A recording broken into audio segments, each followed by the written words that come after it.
دا نبی کریم صلی اللہ علیہ وسلم سیرت پاک باندې مخبره شروع کړې وه او ما وی درته چې اسلام کله خورېدل شروع شو نو د کافرو دشمنی مضبوطه شوه او مخالفتونه هم زیات شروع کړل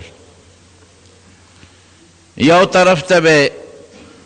د نبی علیه السلام سره دشمنی کوله هغوی له به تکلیف ورکو د هغوی صحابو له به تکلیفونه ورکول او بل طرف ته به جرګې م کولې لکه یو جرګې ابو طالب صاحب له راوسته ابو طالب له جرګه راوسته او د مکې دا غټ غټ کافران لوی لوی مشرکان پکې و ابو جهل او عتبه او شیبه دا خلک ټول پکې شامل و جرګه یوه نه وه درې جرګې یې راوستې وې نبی علیہ السلام ته ابو طالب سړی ولېږه او پیغمبر علیه السلام یې راوغوښته دا ټوله جرګه ورته ناسته وه ابو طالب په عربو کې مشرم او خلکو به قدر هم کو او پیغمبر علیه السلام یې ماشوم هم لوی کړی دی د بچو نه به زیات د نبی علیه السلام قدر کو عزت به کو او پیغمبر علیه السلام هم داسې به ورته کتل لکه د خپل پلار په شان دی جرګې چې څنګه راوستله نو نبی علیه السلام جرګې سره ودرېد نو ابو طالب د جرګې مخکې نبی علیه السلام ته وایي چې دا قوم راغلی دی ورواره تا سره جوړه کول غواړي کور په کور دشمني جوړه شوه قوم په قوم دشمني جوړه شوه او لوی مسله پیښه ده قوم د سره جوړه کوي خو د پیغمبر علیه السلام مبارک عادت به ده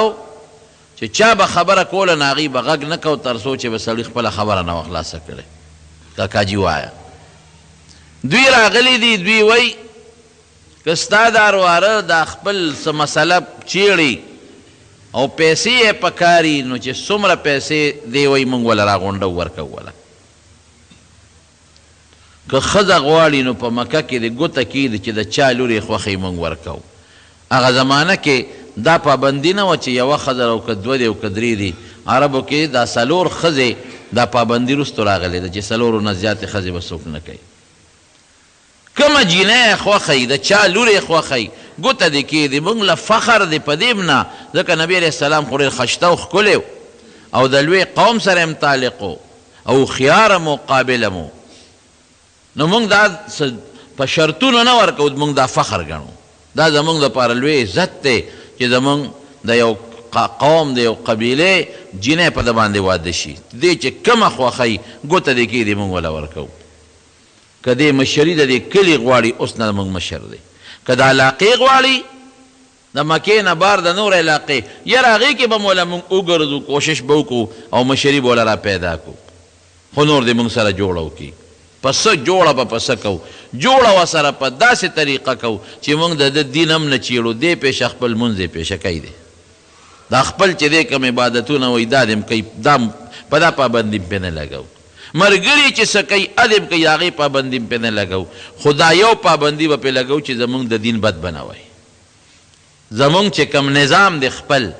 دا نظام به نه چیړي دا زموږ دین به نه چیړي باقي دې د خپل منځ او دس عبادت چې د کم خوښي بس اپیشه دې پیشه موږ به دې نه چیړو دې دې موږ نه چیړي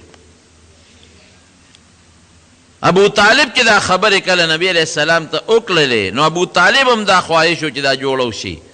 نو ورته دا ټکې هم پکې ورواره د قوم مقابله نوره ګرانه ده زم ستړی م نشم کولی او تم نشئ کولی نو دا جوړه به ښي تا دی نه چیړې ته دوی مه چیړه ته خپل دین چلوه دوی به خپل دین چلی د دوی د خدایانو او د دوی د دین بده مه وایه باقي لګیا اوسه خپل کار کوه نبی علیه السلام پوه شو چې کاکاجي مې هم رانه جوړ لاس اخلي نو پیغمبر علیه السلام مخ مبارک واړه او د سترګو نه اوښکې وبهېدې چې په ټول قوم کې خو زما دا تره زما سره ولاړ دی نور ترونه خو ټول مخالف دي او دا خو مې د پلار په ځای تره دی نو دیم جوړ مانه مخ اړی. نبی علیه السلام مبارک ورته وفرمایل وی کاکا جي دا ټول مشران زما د قوم ناست دي، زما د دغه ذات باندې قسم چې زما ستا د چا په اختیار کې ده چې ما کوم دین راوړی دوی پکې د دنیا هم عزت دی او د آخرت هم پکې عزت دی. نقصان پکې څه دی؟ مشري نه غواړم، پیسه نه غواړم، ښځه نه غواړم، دا به زما مشران زه مشري نه کوم، دا زما د قوم مشران دي او کم دین چې ما له الله را کړی دی کې دي بهتري ده نه پوهېږي، عرب او عجم به د دې خلکو تابع شي. حضرت ابوبکر صدیق ته ونه کته چې د نبی علیه السلام ملګری شو په ټوله دنیا حکومت نه شو د پیغمبر علیه السلام نه پس. حضرت عمر ته وګوره، حضرت عثمان ته وګوره، حضرت علی ته وګوره رضی الله تعالی عنهم. وی دا داسې دین مې والا راوړی دی چې عرب او عجم ټول به یې خپو ته لاندې کښېني، ټول به یې تابع شي او خیر یې دي پکې. زما دا وی بس کرواره نورې خبرې دا پرېږده، قوم هم بلوه شوي ته موږ ته نصیحتونه نور مه کوه، خو دا چې موږ درته څه وایو دا ومنه. وی ښه نو خبره واورئ، دا یو لاس کې دا خو لا ښځه او بادشاهي او مال دی، دا راکوي د یو لاس کې راته سپومۍ راښکته کي او په دې بل لاس کې راته نور راښکته کي، نو په هغه ذات مې د قسم چې زما ستا د هغه په اختیار کې ده چې دا خپل مقصد به چرې هم پرېنږدم، نه پرېږدم.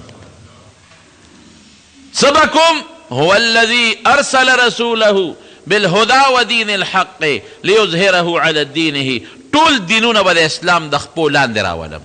اسلام به غالب کوم، هر دین دا به د اسلام تابع کوم. اسلام چې ما له کوم دین الله را کړی دی دا به اوچتوم، باقي دینونه به د اسلام د خپو لاندې اعلالوم، نه پرېږدم نور دینونه، اسلام به غالب کوم. مقصد د نبی کریم صلی الله علیه وسلم سو چې په دې مخ د ځمکه د اسلام غلبه راشي او د دین اسلام غلبه راشي. افسوس زموږ راله خو بیا تتر بتر شوه. اوس هم موږ اوسیږو ځان ته وایو مسلمانان، اوسیږو د مسلمان په ملک کې، دعوه د اسلام کوو، خو د اسلام په مقابله کې نور قصې خوښې د اسلام هم نه دی خوښ. کم اسلام دپاره او کم دین دپاره چې نبی علیه السلام قربانۍ کړي دي، کم اسلام دپاره چې هغې هجرت کړی دی او د کم اسلام دپاره د هغې غاښ مبارک مات شوی دی او د طایف سفر د تویم چې څومره تکلیفونه تیر شوي دي دې له نه هغې خو د مانځه نه منې کوي، خپل مونځ دې کوه،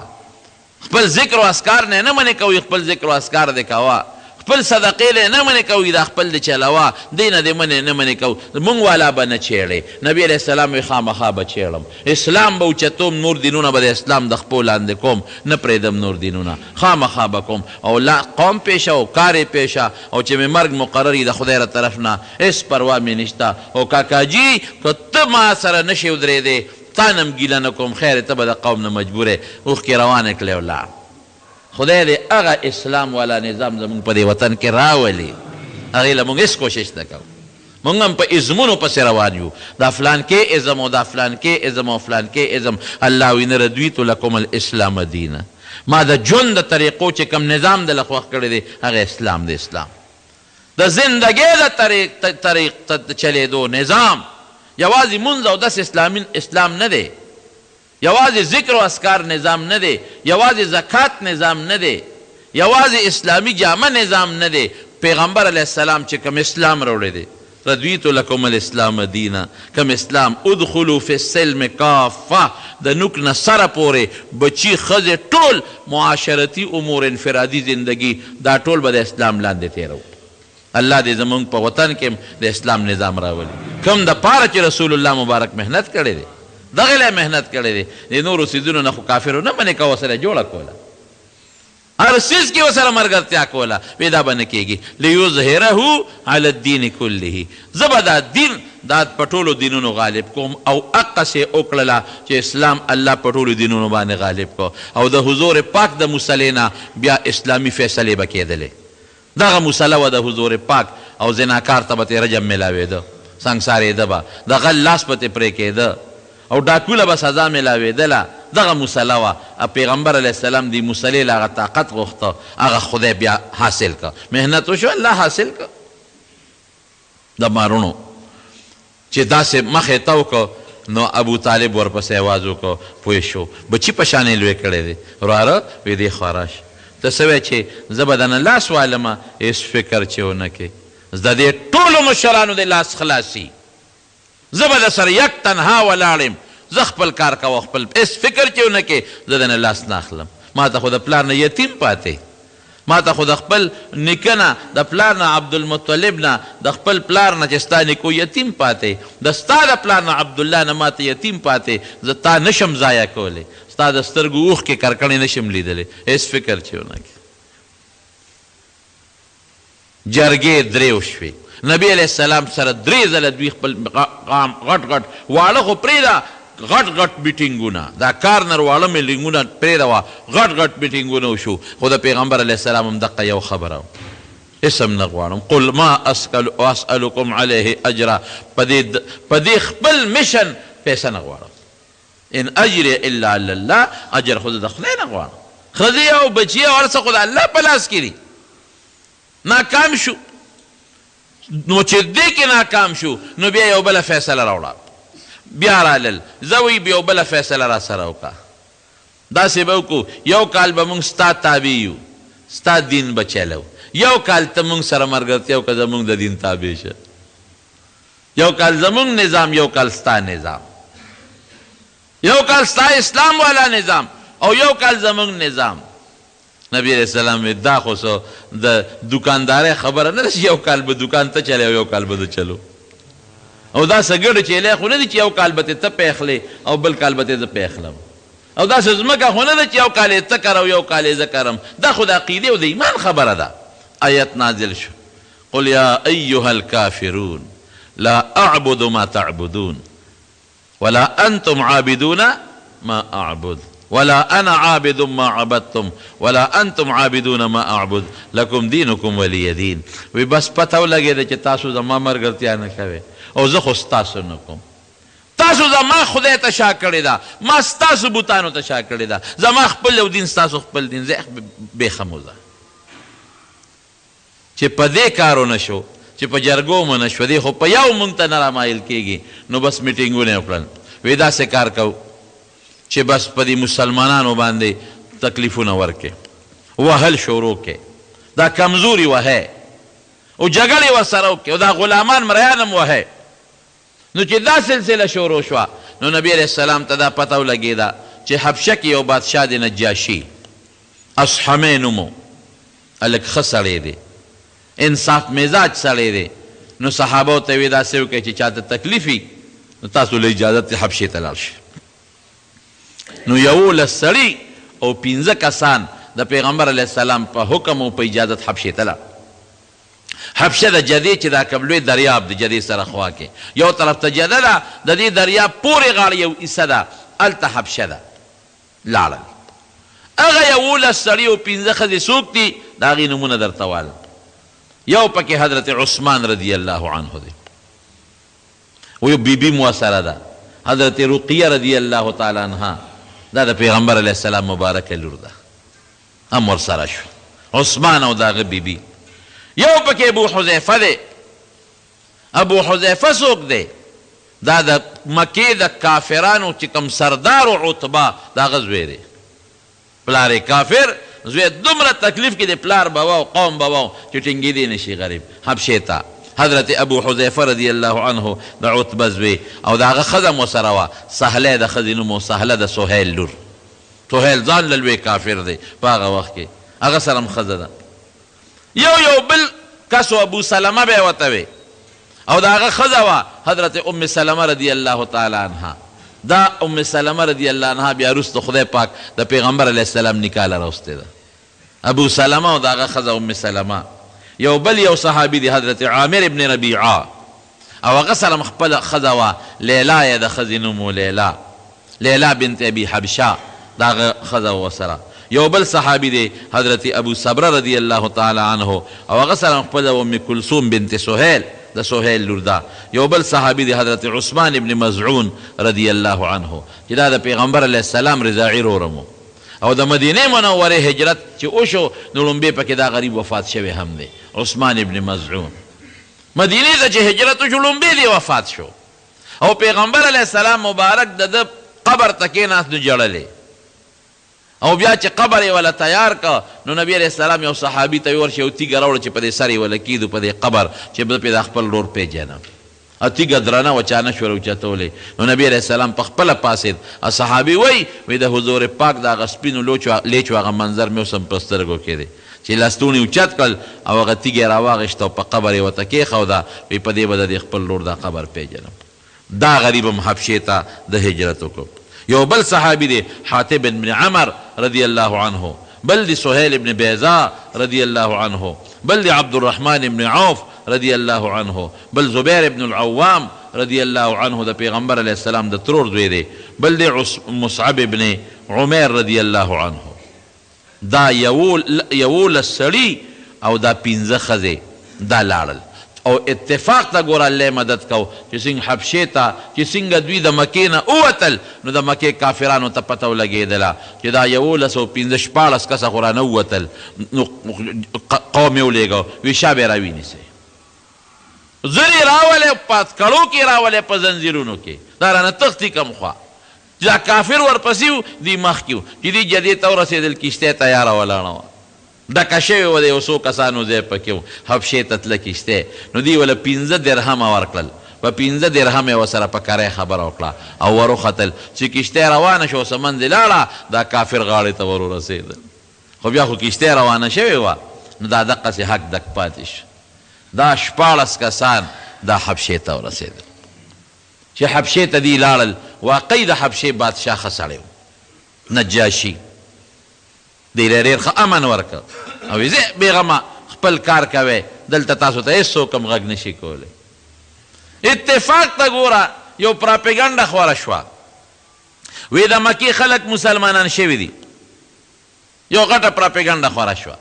نو دوی خوشحاله شو، دوی وی چې راځئ چې خپل کلي ته ځو خپل وطن ته ځو ځکه خپل وطن پرېښودل خو ګران کار دی ځای چې ځو. نو دوی واپس رالل، چې رالل نو هغه خبره دروغ ختلې وه. نو بیا روان شو، څه پکې پاتې شو او څه روان شو. نو دې هغوی بیا خدای په دې کې یو حکمت و، دې یې واپس راوستل دې دپاره الله چې د نورو مسلمانانو ته د حبشي صفت وکړي او دا کم کمزوري دي په مکه کې د چا بېوسه خلک دی، بې قومه خلک دی یا د قوم خلک دی خو خپل پلارانو رشته داران یې نه پرېږدي. نو چې دا ټول حبشې ته لاړ شي نو دوی رالل دي صفتونه وکړل د حبشې چې ډېر نیک بادشاه دی او ډېر ښه سړی دی او ډېر ښه ژوند پکې مونږ تېر کړ. نو دوی څه پکې واپس شو او څه پاتې شو. نو په دویم هجرت کې 80 سړي او 19 ښځې حبشې ته روان شو. 80 سړي 19 ښځې وې د هغوی د نومونو لوی فهرست دی، نومونه درته نه علم. 80 کسان او 19 سړي خو چې دوی څنګه لاړل نو کافرانو څه چل وکړو هغوی وی یاره داسې کار دی چې دا خو د دې ځای نه به یو مسلمانېږي او حبشې ته به ځي، هسې نه د حبشې بادشاه ملګري نه شي په بل غم ونړو. نو هغوی یو 2 کسان منتخب کړل، یو عمرو بن العاص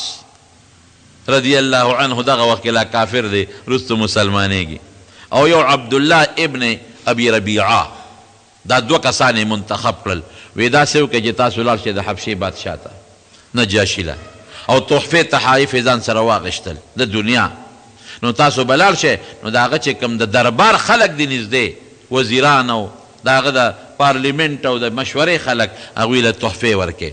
په خپل اعتماد کې والې او بادشاه ته ووایه چې دا خلک دي او دا موږ ته راواپس که مکې ته. نو دا خلک پرې راوشړه، دوی لاړل حبشې ته ورسېدل چې دوی ځان سره بلا تحفې او تحایف وړي ځکه ټول قوم مخالف دی، قوم پیسې را جمع کړي دي. تحفې تحایف د نجاشي بادشاه درباریانو له ورکړل، وزیرانو له او سیکرټریانو چې دا کم رشوت خواره دوی له پیسې میسې ورکړئ او دوی له تحفې هم ورکړئ. وی دا والی او مونږ بادشاه سره میلو کې او دا کم خلک چې کم تاسو سره زمونږ دا دشمنان راغلي دي دا مونږ ته واپس کړئ چې دا مونږ مکې ته بوځو. هغوی به ودرېږه بغیر د بادشاه نه خو دا کار نه کېږي، بادشاه نه مشوره الو که د هغه نه بغیر یې درکوو خبر شي مونږ ته څه ضرر نه رسېږي. چې بادشاه سره یې مشوره وکړه وی صاحب څه چر پسند راغلي دي د مکې نه او هغوی پسې د مکې یو ډله راغلې ده، یو 2 غټ غټ مشران دي. هغوی وایي چې دا مونږ له واپس که نو صاحب که دې خوښوي نو دا شر پسنه سي دلته مونږ ته شر جوړ نه کړي دا به ورسره واپس کړو. نجاشي وي څنګه د ما د اجازت نه بغیر یې واپس کوې، راولې 2 ډلې راولې. دغه تاسو چې ورته شرپسند وایې دا هم راولې او چې دا څوک ورپسې راغلي دي دا هم راولې زه ورسره یو څو خبرې کوم. حضرت جعفر رضی الله عنه د پیغمبر علیه السلام د تره زوی هم په دې ډله د مسلمانانو کې دی او وایي چې موږ راغونډ شو نو موږ رپېدو چې یا خدایه دا به اوس څه کېږي د نجاشي دین خو هم جدا دی زموږ دین خو هم جدا دی او دا خو دي تحفې تحایف هم راوړي دي او درباریانو له یې ورکړي دي او نجاشي له ځان له تحفې راوړې وې رښتیا هم واپس نه کي څه به وایو صحابو میټینګ کو چا وې دا ځکه تپوس پر اناوس کوي د عیسی علیه السلام عیسی علیه السلام خو د خدای پیغمبر موږ منو او دوی خو ته خدای وایي دا نجاشي او دا حبشې والا دا به څه کېږي لوی ازمایش دی فیصله په دې وکړه چې رښتیا به وایو رښتیا وکړه چې څه خیر دی که نه قسم دی که دا په بل څیز کې شته دی په رښتیاو کې ډېر لوی خیر تاسو ته عبدالقادر جیلاني رحمت الله علیه د رښتیاو قصه نه ده معلومه هغه غلو چې قافله ګیره کړله ټول یې لوټ کړل درته وایي بچې تا سره څه دي وایي ما سره دومره دومره پیسې دي وایي کوم ځای دي وایي دې ځای کې پرتې دي چې ویې کتل وایي خلک پیسې پټوي او ته موږ ته الوې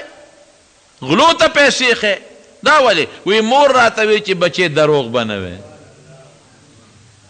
دروغ نه ټول غله چې څومره ډاکوانو د عبدالقادر جیلاني رحمت الله علیه په لاس یې بیعت وکړو د هغه خدای مریدان کړل او ټولې قافلې ته خپل مال واپس کړو رښتیا به وی دروغ به چرېم نه وی دروغ د خدای دشمني ده دروغ ډېره لویه ګناه کبیري ده الله خفه کول دي بنده خوشحاله او الله خفه کې داسې به چرېم نه کې خدای دې رانه خفه نه شي فیصله یې په دې وکړه چې جعفر ته دا جعفر څوک د حضور پاک د ابو طالب زوی دی مسلمان دی ویل اشتیا به وایو ډېره ښه ده چې څنګه دا دوه کافران چې کم لیږلي یو دا مخکې تلي دربار کې ناست دي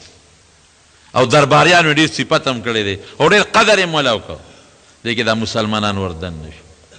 چې دې څنګه وردن نه شو نو دی وی السلام علیکم ورحمت الله وبرکاته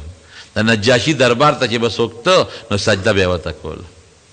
کافر چې ورغلل هغوی ورته سجدې وکړې مسلمانان چې ورغلل سلام یې واچو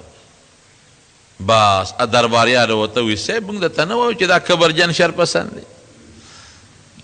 او مشرکانو کافرانو مو وایي صاحب ودې لیدل ستا د دربار دا قدر دی عزت یې دله داسې وکړو چې څوک راځي تا ته سجده کوي او دوی درته څه دوه درې ټکي ووایي سجده یې راته ونه کړه نجاشي غوسه کو نجاشي د مسلمانانو نه تپوس وکړو وایي دا ما ته هم سجده ولې ونه کړه او دا څه ټکي ما ته ووایي وایي صاحب موږ یو کس دی زموږ پیغمبر دی هغه موږ ته دا تعلیم را کړی دی چې کله یو بل سره ملاقات کوئ نو یو بل ته به دعا کوئ السلام علیکم ورحمت الله وبرکاته او دا تعلیم را کړی دی چې ما سوا د الله نه بل چاته به سجده نه کوي دا موږ ته خپل پیغمبر ښوولی دی وی صرف اوشله دا خلکه درباریان ورته وایي وی چپ تاسو نه پوهېږئ صبر وکړئ تحقیق به کوو هغې نه پس به نورې خبرې کوو تحقیق به کوو وی ښه وایه که نه تاسو ولې دلته راغلی یې دې حبشې ته او دا قوم در پسې راغلی دی مطالبه کوي مانه چې دا موږ سره کا څنګه راغلی څه چل دی حضرت جعفر ابن ابي طالب پاسېد یو ډېر ښایسته ښکلی تقریر یې وکړه د نجاشي په دربار کې او دربار لګېدلې ټول وزیران او امیران او ګورنران او دنیا ناسته را او دې پاسېد او دا تقریر یې وکړه وی ای بادشاه موږ هغه قوم چې موږ به مردارې خوړلې موږ به د کاڼو سجدې کولې او چې یو کاڼی به خوښ شو په لاره به تېرېدو اب هم راواغېشته جیب کې به م واچو د هغې سجده به م کوله زوړ به م وغورځو او چې کاڼي به نو نو موږ به یو شګې را یو ځای کړې چیلی به م پرې ولشله او په هغې ته به م سجدې کولې او غلاګانې به م کولې او ډاکې به م کولې او قافلې به م لوټلې او زناکانې به م کولې دا زموږ ژوند او په معاشره کې هره بدعملي چې وه ټوله په موږ کې وه داسې بدعملي چې په دنیا کې داسې نه وه چې موږ دې نه کړې نه مو مور پیژندله نه مو پلار پیژنده نه مو لوڼه پیژندلې جمدی به م ښخولې اولاد به م جمدی ښخو نو یو هلک مونږ کې خدای را پیدا کړ نوم محمد دی صلی الله علیه وسلم مونږ یې پلار هم پیژنو مونږ یې نیکم پیژنو، مونږ یې قوم هم پیژنو، مونږ ته ښه معلوم دی او ډېر نیک او صالح مونږ کې، او دوی ته هم پته ده دوی هم پیژني. هغه یې لږ مونږ ته ووایي چې الله یو د شریک وله نشته، او زه د خدای رسول یم، ډاکې به نه کوې، غلا به نه کوې، د مشر به قدر کوې، عزت او احترام به کوې، ما سوا ته سجده به نه کوې، د خیر او د شر مالک الله دی، بل څوک نه دی. او که د الله تابعداري مو کړه جنت به درکوي، او که د خدای نافرماني مو کړه دوزخ به درکوي. لوڼه به جمدی نه خښوئ، کنځل به نه کوئ. او چې کم انسان مونږ به ظالم چې به ظلم وکړه د هغه په ځای به یو بېګناه سړی رونیوه، بېګناه به د بل په ځای نه رانیسئ. دا خبرې راته وکړئ، مونږ د هغه ملګري شو. اوس دوی وایي تاسو ولې ملګري شوي یې؟ حضرت جعفر ورته بیا یو ټکی وایي، وی صاحب دې نه تپوس وکړه دې خلکو نه چې مونږ چېرته غلامان یو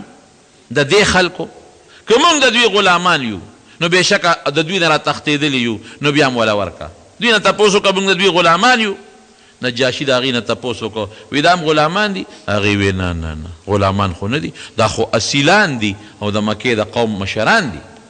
وی ښه دویم تپوس دې وکړه، که مونږ مرګ کړي مړ کړي او د دې را باندې وینه پوري نو بیا هم وله ورکه. نجاشي ته تپوس وکړو، وی دوی څه مرګ کړی دی؟ وینه پې ستاسو پورې ده؟ وی نه نه نه نه نه، هېڅ قسمه زمونږ پې وینه نه ده پورې او نه یې مرګ کړی دی. وی ښه درېیم تپوس دې وکړه، که مونږ غلا کړی او ردي نه تښتېدلی یو، مال هم ترې راوړي نو بیا هم وله ورکه. نو هغه ته بیا تپوس وکړه لکه څه مال یې ده نه راوړی دی؟ وی نه نه نه، یو روپۍ هم رانه راوړی، یو قیرات هم نه دی راوړی، مړ هم ته نه دی کړی، مال هم ته نه دی راوړی، عزت ته موله تاوان نه دی رسولی. نو دوی په څه بنیاد مونږ ځان سره بوتلل غواړي؟ څه چل شوی دی چې دوی مونږ له سزا راکوي؟ زمونږ خپل دي نه دوی خپل دي. نجاشي ورته څه وایي حضرت جعفر رضی الله عنه ته، وی دا پیغمبر چې درته کومې خبرې کوي د هغې نه لږ غوندې ما ته اورولی شي، دی چې درته څه وایي اورولی شي؟ حضرت جعفر وی بلکل. حضرت جعفر وایي سوچ مې کو چې قرآن ورته د کوم ځای نه وویم، کوم ځای نه وویم؟ وی اتفاقا کاف ها یا عین صاد ذکر رحمت ربک عبده زکریا. دا آیتونه د حضرت زکریا علیه السلام او د یحیی علیه السلام، او بیا دا مې ورته تلاوت کړل. وی چې دا مې تلاوت کړل د نجاشي د سترګو نه د اوښکو قطار روان شو. واذا سمعوا ما انزل الیه ترى اعینهم تفیض من الدمع مما عرفوا به. چې کله د قرآن تلاوت دی خلکو ته شروع شي د سترګو نه د اوښکو قطار بیا بیږي. وی جړل، وی صاحب بس اپوی شو د مکې کافران او درباریان چې نجاشي خو یې نرم کو. نو فورا وی صاحب د عیسی علیه السلام تپوس ته وکړه. مطلب یې دا و چې عیسی علیه السلام ته خو ته خدای وی او دوی خو ته د خدای بنده وی، دوی کې به راګیر شي. نو هغه ورته وی ستاسو د پیغمبر د عیسی علیه السلام متعلق څه خیال دی؟ حضرت جعفر وی ما ورته ووی چې زموږ پیغمبر وی چې عیسی علیه السلام د الله بنده او د الله رسول دی، د خدای زوی نه دی. وی وګوره چې کنه ستاسو خدای ته د خدای بنده وی، دا عقیده ده. او درباریان هم غصه شو او وزیران هم غصه شو، ځکه خو عیسایانو زمونږ خدای ته د خدای بنده وی. نجاشي وی غلی کینه، یو ډکې روچت کو، یو معمولی غوندې ډکې روچت کو او داسې کړې. وی قسم مې د الله په ذاتي چې دا د عیسی علیه السلام متعلق څه وی، عیسی علیه السلام د دې نه دومره هم زیات نه دی. ټکې ویلي دی او اډر یې وکړو وی چې څومره تحفې تحایف هم ځان سره راوړي دي، وی دا ټولو ته واپس کړې. زه یې په مخامخه دا زما میلمانه دي. اوسه پورې عام خلکو اوس د نجاشي بادشاه میلمانه شو، دا مسلمانان لکه میلمنو غوندې به په حبشه کې دي ژوند تېروي. بدو کې ښه شوه او وی زه په رشوت تاسو ما دوکه کوئ. نجاشي وی ما ته دا بادشاهي په رشوت نه ده میلاو، دا خدای را کړې ده. او واقعي حضرت عایشه صدیقه رضی الله عنها یو روایت دی، هغه د دې متعلق فرمایي وی چې نجاشي وی چې دا بادشاهي ما ته په رشوت نه ده میلاو. وی د دې څه مطلب دی؟ وی د دې نجاشي بادشاه د اصحمه نوم، یو د پلارو یو یې ترو، دې د پلار نه یک تنها او د تره یې 12 زامنو. نو قوم یې دا خبره خوښوله چې دا بادشاهي زمونږ په دې قوم کې پاتې شي، چې دا بل خوا منتقل نشي. نو د دې نجاشي دا پلار هغې وې که دا نجاشي دا پلار مړ شو خو بادشاهي نیغ دې زوی لځي دې نجاشي لځي دې اسحمه لځي او اسحمه که مړ شو نو لاندې خو بل څوک نشته نو بادشاهي به زموږ د قوم نه بل خوا لاړه شي نو راشه د دې نجاشي دا پلار به مړ کو نو بادشاهي به یې د رور ته پاتې شي نو د رور یې 12 زامن دي نو چې هغوی خلاصېږي نو ډېره زمانه به پکې تېروي بادشاهي به قوم کې پاتې شي د نجاشي پلار یې مړ کړ چې مړ یې که د نجاشي تره ته بادشاهي پاتې شوه د حبشي هر بادشاه ته به نجاشي وي د ده نوم اسحمه و هغه تره ته یې بادشاهي پاتې شوه دا الک ډېر هوښیار و د نجاشي د له تره ډېر لوی خدمت وکړو او دی پروا ونه ساتله چې زما پلار دې قوم وجلی دی ډېر زیات خدمت وکړو ډېرې ښه مشورې به یې کولې او د بادشاه چې کوم خپل 12 زامن و دی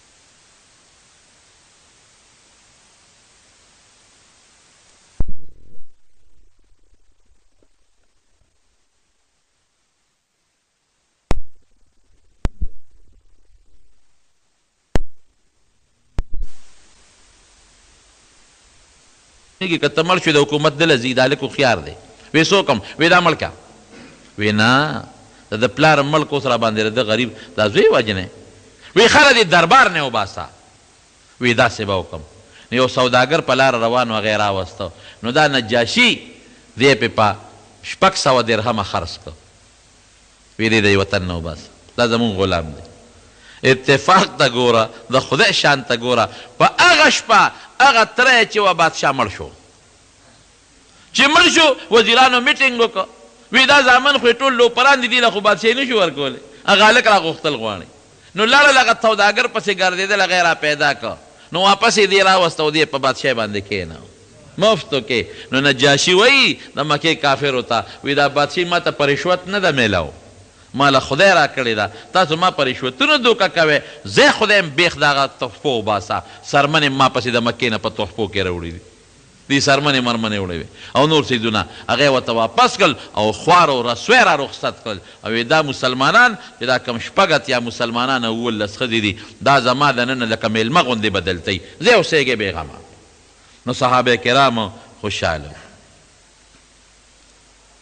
دا صحابه بیا کله رالل دی چې کله نبی علیه السلام مبارک هجرت وکړه د مکې نه مدینې ته نو دی مدینې ته بیا رالل هم حضرت جعفر ته پاتې شوی دی دی رستو راغلی دی حضرت جعفر سره د یوې ډلې په هغه وخت واپس شو چې کوم وخت کې خیبر فتح شو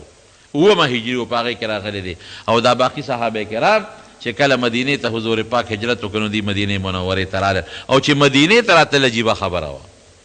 نجاشي له لاړل وی مونږ خو زمونږ پیغمبر خو مدینې ته لاړ هجرت یې وکړ مونږ هم ځو مدینې ته تا له اجازت له راغلي یو وی ښه ما له اجازت له راغلی یې وی یو وی لاول خو دلته راشئ ما ته کلمې شهادت وروی چې زه مسلمان شم خدای مسلمان که دې کې ام حبیبه رضی الله تعالی عنها وه د چا لور د ابو سفیان چې مکه کې لوی سردار دی هم پکې ده د هغې خاون وفات شو په حبشه کې هغې تقاضا وکړه وی ما نبي علیه السلام سره که نکاح وشي نو ښه به نجاشي د خپل ځان نه 1500 روپۍ مهر هغې له ورکړه او د پیغمبر علیه السلام او د ام حبیبي نکاح یې په حبشه کې وله وتړله او یو خپل غلام یې ورسره که یو نوکر دی مسلمانانو سره کا وی ښه په عزت به مدینې ته رسوی سپیشل کشتی والا برابر کړه بل نوکران یې کړل ورسره لکه یو پروټوکول غوندې شکل کې او ته به لاړ شې نوکر ته وي او دا مسلمانان به ښه په اطمینان ورسئ او بیا به نبي علیه السلام ته زما درخواست وکړي مسلمانان راورسېدل هغه د نجاشي هغه سړی هم راورسېده چې راورسېده وی نجاشي وایي چې د الله رسوله زه په تا باندې ایمان ما راوړی زه مسلمان شوی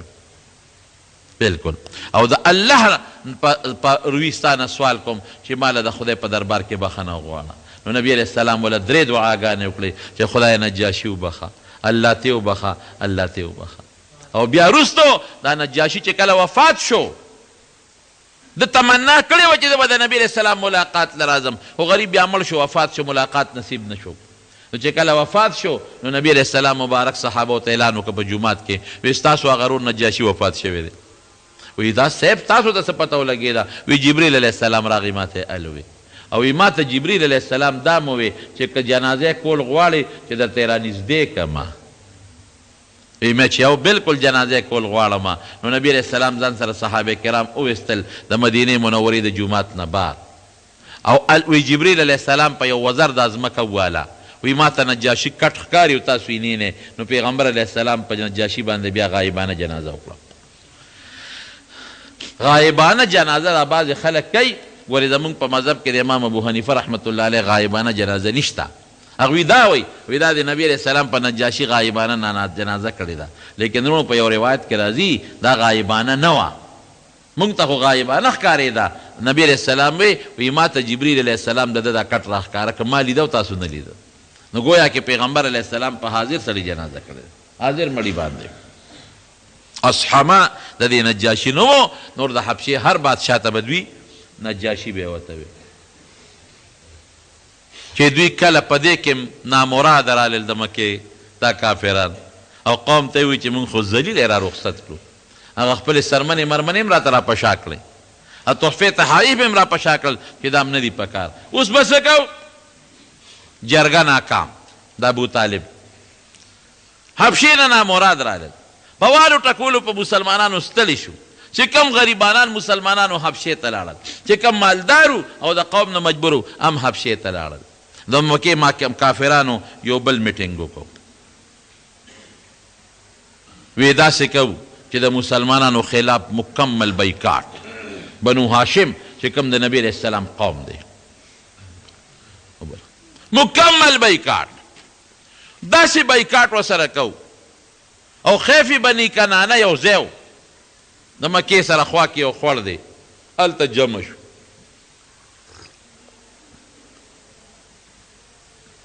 هلته جمع شو د مارونو لږ تعاونو کې ښه جومات کې د منکار تقریبا انشاءالله رنګ روغن نه بغیر په خلاصېدو دی. ډېر زیات کار هم په جومات کې و، که برم پرش واچو او د جنګلې منګلې هم تاسو ته پته راولګېدلې. نو زمونږ باندې ډېر قرضدار یو پیسې مول یو بل نه راغشتې دي، یو بل نه موله پیسې راغشتې دي او هغه مو دا قرضې مردې خلاصې کړي دي. نو تاسو مهرباني وکړئ، مونږ خو تاسو ته وایي چې بار مونږ چندې نه غواړو، او چې کوم ستاسو څه وس کېږي د خدای د رضا دپاره، نو دا جومات ته لمونځ هم پکې کېږي او د حفظ درس هم پکې شروع دی، او بره به خصوصا د حفظ درس کېږي. نو لږ غونې تعاون وکړي. ولې زمونږ یو نیت دی جومات ته بل هم دی، مونږ ته د دغه ډېر لوی مسله ده د لوډ سپیکر چې کله بجلي نه مونږ ته مسله ده. نو جنریټر مونږ له پر اوس کال چې اغشت دی، خو شور کوي ډېر زیات. اراده مو دا ده چې دی له یو پی ایس والو هغه ښي په هغه شور هم نه کوي. نو که د چا وس کېږي او پر رالې واغېسته خو ډېر به ښه شي. یو پی ایس چې هغې سره بیټري لګي، او که نه نو دا مو نیت دی ورته، نو مهرباني وکړئ لږ یو پوټې تعاون پکې وکړئ ښه. بهر کیف میټینګ یې وکړه په خیف بني کنانه کې، وی د مسلمان خلاف بایکاټ کوو. نو فیصله په دې وکړه چې نه به ورسره خبرې کوو مسلمانانو سره، بلکې یوازې مسلمانان نه، د دوی چې کوم ملګري دي اگر که مسلمانان نه دي هغې سره به هم نه کوو، نه به خبرې کوو، نه به پې سلام اچو، نه به جواب اخلو، نه به پې شی خرڅو، نه به ته شی اخلو. مکمل بایکاټ، دا سوشل بایکاټ چې ورته وایي. اشومان شغې موهې سوشل بایکاټ چې ورته وایي دا به کوو. تنګ شو مسلمانان، ځکه چې په قوم کې د سره څوک خبرې نه کوي. نو د ابو طالب یو دره ده شعب ابي طالب، هغې ته مسلمانان منتقل شو. او اتفاق ته ګوره چې دوی کله بایکاټ فیصله وکړه، یو کاغذ یې ولیکه، او په هغه کاغذ د دې کافرانو ټولو مشرانو سردارانو دستخط یې وکړې، او د بیت الله په درشل باندې هغه کاغذ ټک و چې دا زمونږ د مسلمان خلاف فیصله ده او دا هم دلته ټک واله. نو چې چا هغه کاغذ لیکلی و د هغه نوم دغه او دا څه ورته ویلې کېږي، د هغه نوم ځان سره هیر شو، هغه چې هغه د عکرمه زوی د پلار نو خو عکرمه دی، خو بهر کیف نوم راته نه دی یاد دی وخت کې. هغه چې چا خط لیکلی و هغه خدای په لاسو شل کو، هغه له خو رب العالمین هغه سزا ورکړه. خو مسلمانان تنګ شو، نو شعب ابي طالب ته منتقل شو. هلته به یې څه کول، نه پې چا شی خرڅو، نه د چا شی اخیسته، نه چا خبرې کولې، نه څوک ته جواب اخلي. نو دومره تنګ شو مسلمانان، دومره چې وی مونږ به د اونو دا پاڼې خوړلې او دا کبلې به م راشکولې، په دې به م خپل وخت تېرو. او یو صحابي وی ما باندې خو دومره تکلیف راغی چې یو ځل مې په لاس په ځمکه د شپې تپاو نو سلون غوندې شي باندې مې لاس ولګېده ډېر اوږې ومه وی روچت مې کو په خوله مې ور ومنډه او شخوند مې پې وو وی پته راته ونه لګېده چې څه شي او خېټې ته مې څه لاړل یو بل صحابي وی سرمن مې ومونته سرمن نو یا مې راوړله نو وی او مې سوځوله ایرې مې ته جوړې کړې نو وی هغې ایرې به مې لږې لږې خوړې په هغې مې خپله ګزاره کوله دا ژوند د صحابو او دا لږ نه دا د سن 7 هجري نه حبشې ته هجرت په 5 هجره رجب کې زبرګه کې شوی او دا سن 7 هجري وه د سن 10 هجره دا هجري نه شه نبوي ځکه هجرت خو وروسته دی حبشې ته هجرت په 5 نبوي شوی او دا 9 نبوي و د پیغمبر 9 کال د نبي علیه السلام 3 کاله د تکلیفونو کې مسلمانان تیر شوي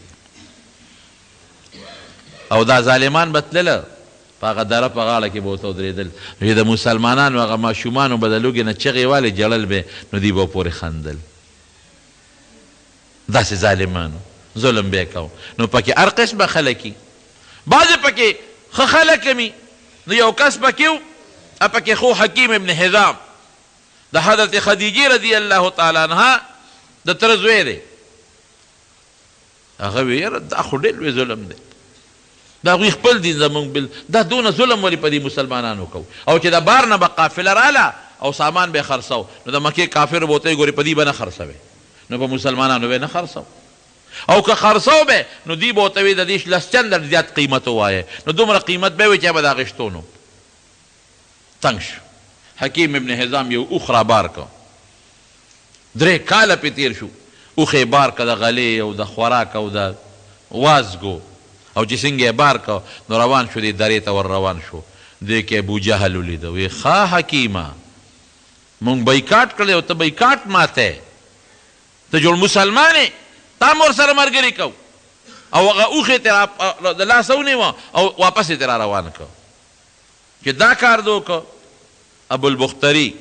دیم کافر دی حکیم ابن حزام هم کافر دی ابوالبختري هغه وی چې یاره دا څه وشو ابوجهل ته وی ستا په دې کې څه کار دی وی نه مونږ فیصله کړې ده وی ستا د قوم خلک کوو نو تا به دا فیصله نه کوله دا خو زمونږ تربوران او رشته داران دي نو ځکه دا فیصلې دي کړي په جګړه شو ابوالبختري او لینده ورسره وه هغې اوچته کړه ابوجهل یې په دا سر وه سر یې وله وینې جګړه جوړه شو هشام ابن عمر دا یو بل کافر و دا هغه هم پکې رشته دار و هغه د شپې یو اوښه د سامان نه ډک او درې ته بوته پټ او دغسې ورشړ مسلمانانو ته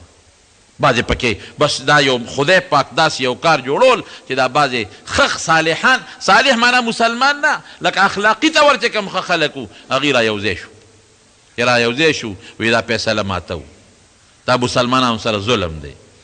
اخواته نبی کریم صلی الله علیه وسلم ابو طالب ته وی ابو طالبه وی ما ته الله تعالی یو اطلاع را کړې ده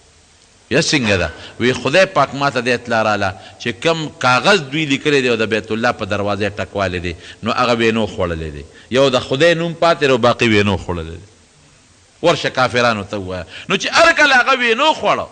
او کاغذ ختم شو نو د دوی شیلال ختم شو د دوی هغه کاغذ دستخطونه ختم شوي دي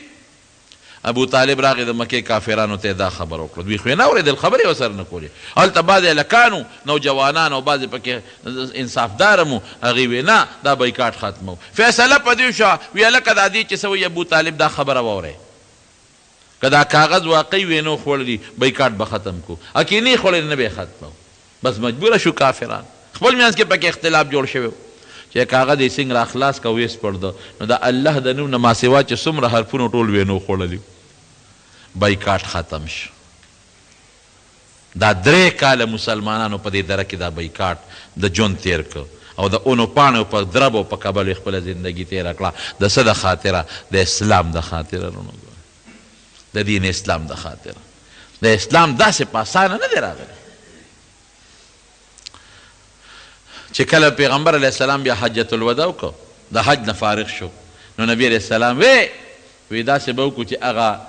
خیف بني کنانه چې کوم دی هغې کې به مونږ لږه دمه کوو د شکریې د وجې نه صحابه ټول راغونډ کړل وی یو وخت کې دې ځای کې زمونږ خلاف د بیکاټ فیصله شوی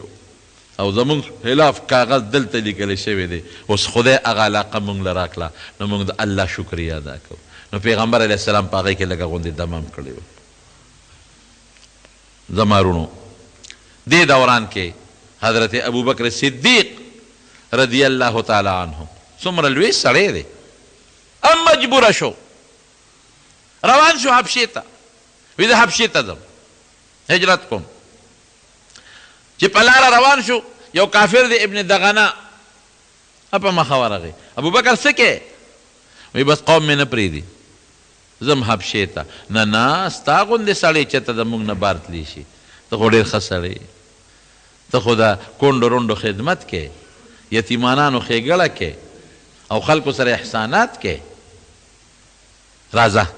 تا ته به څوک هم غږ نه کوي زه دله امن در کوم ابن دغنه راغی او د مکې په ټولو سردارانو وګرځېد وی ابوبکر ولې وباسئ حبشې ته یې شړی ابوبکر خو ډېر ښه سړی دا چې ښه ښه ده نه ټول لاړل زموږ په دې قوم کې څه پاتې کېږي کافرانو ورته څه وی وی داسې کار دی ابوبکر موږ پرېږدو غږ ورته نه کوو خو ده د کور مخکې ځان له جوماتګۍ جوړ کړی دی او په هغې کې دی لګیا دی هغه خپل سبق وایي قرآن او حضرت ابوبکر صدیق چې به کله هم د قرآن شریف تلاوت کو جړل به یې ورسره ډېر نرم دل نه موږ یریږو زموږ ښځې ورته ودرېږي او زموږ بچي ورته ودرېږي نو اصلا زموږ ښځې او زموږ بچي چې ته مسلمانان نشي نو موږ دله امن ورکوو ابن دغنه چې تا امن ورکه زموږ هم امن خو ته دا مهرباني وکړه پناه موله ورکړه ته دې پوه کړه چې دې دا خپل قرآن کور دننه پټ وایي ابن دغنه راغی ابوبکر ته یې وی ګوره ما دله پنۍ درکړه څوک به هم درته غږ نه کوي خو ته مهرباني کوه دا خپل قرآن او دا مونځ دې کور کوه وی ډېره ښه ده اوس دې راوستې یو څو ورځې دننه خپل مونځ کو قرآن به پکې لوسته بس ټینګ نه شو بیا بار راووته د دروازې مخې ته هغه جوماتګي کې به یې مونځ کو او پس تلاوت د قرآن شریف به یې پکې کو او جړل به یې ورسره څومره د کافرانو ښځې بچي به تېرېدل ورته به ولاړو نو کافر لاړه دغه ابن دغنه پسې وی تا وله پنۍ ورکړې وه شرط یې پېښې و ابوبکر د خپل شرط نه خلاف ورزي کړې ده خو بیا راوتېرېده دروازې مخکې لګیا دی او هغه خپل قرآن لولي او جاړي ورسره داسې وکړه چې د دې خپل شرط ته پابندي پې ولګوو چې دې کور کې دننه کوي او که نه کوي نو موږ یې ښکاره نه پرېږدو ته ترې خپل امان واپس واله ځکه که موږ وله ډب ورکوو نو دا ستا بېعزتي تا وله امان ورکړی دی ته ته امان واپس که موږ پیشه ابوبکر پیشه موږ یې بار قرآن اورېدو ته نه یو تیار هغه راغی ابن دغنه ته یې وګوره تا له خو ما امان درکړی پنۍ مې درکړه ما د ذمواري واخیسته نو تا د خپل شرط خلاف ورزي وکړه بار بیا راووتې وی نشم صبرېدی د خدای قرآن پټ نشم لوستلی نشم ټینګېدی وی ښه نو که سر باندې چا بار غزار وکړو نو دا خو زما بېعزتي راکړه پنۍ ما درکړې ده ما ته خپل امان واپس که او یا دننه خپل تلاوت کوه ابن ابوبکر صدیق ورته څه وایي وایي ما تاله خپل امان واپس درکو ما له د الله او د رسول پنۍ او امان کافي دی دا دومره سختې به په دې صحابه کرامو تېرېدلې بیا چې د شیب ابي طالب هغه درې نه مسلمانان راووتل نو بیا د غم کال و عام الحزن ورته وایي ځکه چې په دغه کال کې ابو طالب وفات شو پیغمبر علیه السلام سره خو د ډېره مینه کوله او نبی علیه السلام عجیبه دا و چې کله مړ کېده نو پیغمبر علیه السلام وله راغی او د مکې دا کافران تی ګیر چاپېره ټول تودي نبی علیه السلام ورته کاکاجي دا کلمه ووایه زه پوه شه او خدای پېشه زه به الله سره نور خبرې کوم خو ته مهرباني وکړه دا کلمه ووایه ابو جهل ورته څه وایي اترغب عن ملت عبدالمطلب وی د خپل پلار نیکه د دین نه دی اړی اخیری الفاظ د ابو طالب دو علی ملت چې بس زه بل دین نه قبلوم او د هغه خپل هغه نیکه پلار نیکه هغه زوړ خپل دین قبلوم نه قبلوم او ساعت یې ووتل کافر مړ شو ورته پته ده لقد علمت بان دین محمد من خیر ادیان البریة دینا وی ما ته دا ښه معلومه ده چې د محمد صلی الله علیه وسلم دین په ټولو دینونو کې بهتر دین دی بس ایمان یې نو نبی علیه السلام څه وی هغې پورې بدله د خدای په دربار کې بخښنه غواړم چې تر څو خدای نه یې منع کړی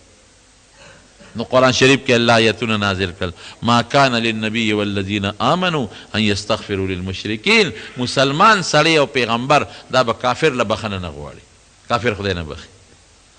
ان الله لا یغفر ان یشرک به ویغفر ما دون ذلک لمن یشاء کفر او شرک باندې چې کوم سړی مړ شو د ده بخښنه نشته نور که خدای غواړي وبخي کفر او شرک خدای نه بخي درې ورځې یا 15 ورځې د ابو طالب د وفات ته پس حضرت خدیجه رضی الله عنها هم وفات شو. خو د پیغمبر علیه السلام بیبي م وه خو ډېره زیاته خدمتګاره وه او ډېر لاس به یې کوه نبي علیه السلام ته تسلی به یې ورکولې. نو پیغمبر علیه السلام په دغه کال ډېر غمجن و. 3 کاله په شیب ابي طالب دره کې او دغه کال د کاکا وفات او د بیبي خدیجې رضی الله تعالی عنها وفات. نو ځکه عم الحزن ورته وایي. نو چې دینه مایوس شو نو پیغمبر علیه السلام بیا لاړ طایف ته. هغه واقع د طایف انشاءالله به درته بله جمعه کې وویم. خو صرف دومره مې د پیغمبر علیه السلام مبارک دا حالات لږ را شروع کړي دي چې تاسو ته دا معلومه شي چې نبی علیه السلام د دې دین دپاره څومره محنت کړی دی، څومره خواری کړی دی. دا راته د دې دین قدر در سره پیدا شي او د نبی علیه السلام مبارک قدر در سره پیدا شي چې د دې نه خبر شئ او د خپل ښکلي پیغمبر د حالاتو تاریخ نه خبردار شئ. جمدی قوم هغه دی چې د خپل مشر تاریخ هیر نه کړي. څوک چې د خپل مشر تاریخ هیروي دا جمدیني دا مړ قوم.